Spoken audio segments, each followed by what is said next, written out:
무익하나마 내가 부득불 자랑하노니 주의 환상과 계시를 말하리라.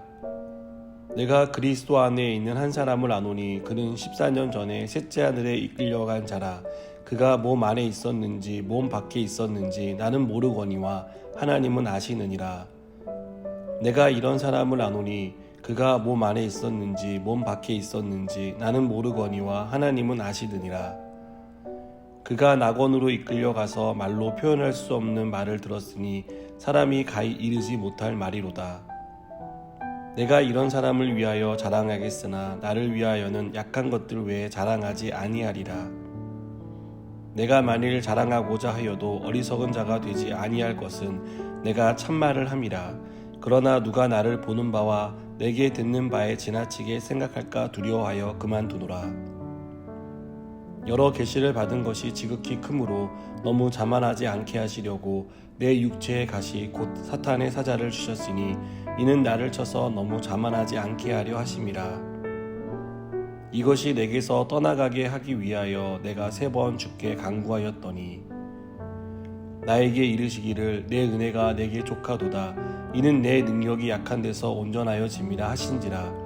그러므로 도리어 크게 기뻐함으로 나의 여러 약한 것들에 대하여 자랑하리니 이는 그리스도의 능력이 내게 머물게 하려 함이라. 그러므로 내가 그리스도를 위하여 약한 것들과 능욕과 궁핍과 박해와 공부를 기뻐하노니 이는 내가 약한 그때의 강함이라. 아멘.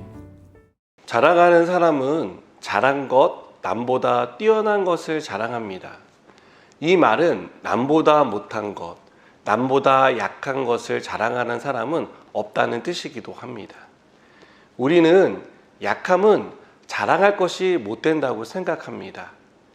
약함은 약점이고 감추어야 하고 없애야 할 것이라고 생각하는 것입니다.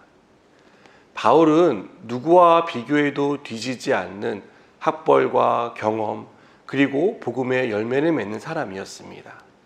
게다가 바울은 환상 중에 3층 천을 본 사람입니다. 이것은 엄청난 자랑거리였습니다. 그러나 바울은 자신의 사도직을 의심하는 고린도 교회 성도들에게 자신이 참 사도임을 증명하기 위해 잠시 언급할 뿐 자세하게 말하지 않습니다. 오히려 바울은 자기 육체의 가시를 자랑합니다. 감추고 제거하고 싶은 약점을 드러낸 것입니다. 바울이 가지고 있는 육체의 가시가 정확히 무슨 병인지 알려지지 않았습니다. 하지만 하나님께 이 병을 고쳐달라고 3번이나 기도할 정도로 바울은 큰 고통을 겪었습니다. 지금까지 바울이 한 사역을 보면 앞으로 얼마나 더 대단한 사역을 이어갈지 기대가 됩니다.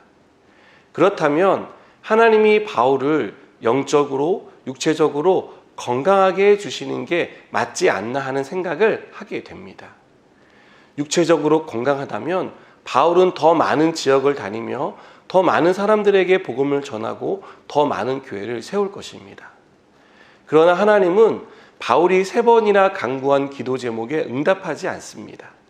정확히 말하면 하나님은 바울의 간구에 거절로 응답하십니다. 우리는 여기서 우리 생각과 하나님 생각이 다르다는 것을 발견합니다. 우리가 생각할 때는 고쳐주는 것이 맞습니다. 그러나 하나님은 육체의 가시로 바울이 자만하지 않고 겸손할 수 있게 만드십니다.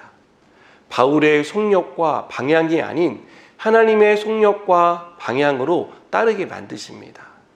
바울의 열심이 아닌 하나님의 열심으로 사역하게 만드십니다. 바울이 절대 하나님을 의지하게 만드신 것입니다.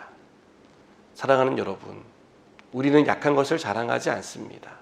제거되어야 할, 내 인생에서 고쳐주셔야 할 무엇이라고 생각합니다. 그래서 간절히 기도합니다.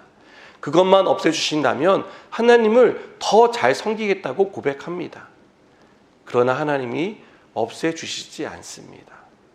고통이, 아픔이, 그것만 없으면 더 잘 믿을 수 있을 것 같다고 여기는 것을 하나님은 남겨두는 것으로 응답하십니다. 그 고통이, 아픔이, 가시가 나를 하나님께 이끌기 때문입니다. 하나님을 의존할 수밖에 없게 하는 끈이 되기 때문입니다. 하나님의 도움을 받지 않고는 살아갈 수 없다는 사실을 늘 자각하게 하는 자명종이 되기 때문입니다. 누군가 인생은 해석이 중요하다는 말을 했습니다.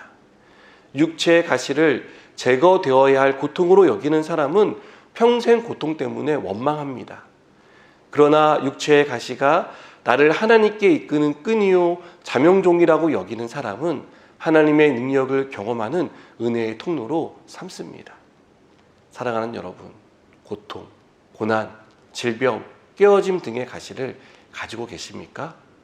그것이 나를 하나님께 연결하는 끈임을 믿으시기 바랍니다. 그것을 통해 하나님의 은혜를 공급받는 통로가 된다는 것을 믿고 오늘도 온전히 하나님을 의지하며 사는 저 여러분 되기를 축복합니다. 기도하시겠습니다. 하나님, 우리의 가시가 하나님께 이끄는 은혜의 통로임을 알게 하여 주시옵소서. 그것을 통해 한량없는 하나님의 사랑을 깨닫게 된다는 것을 믿게 하여 주시고 계속해서 하나님의 은혜 가운데 살 수 있도록 은혜 베풀어 주시옵소서. 예수님의 이름으로 기도드립니다. 아멘.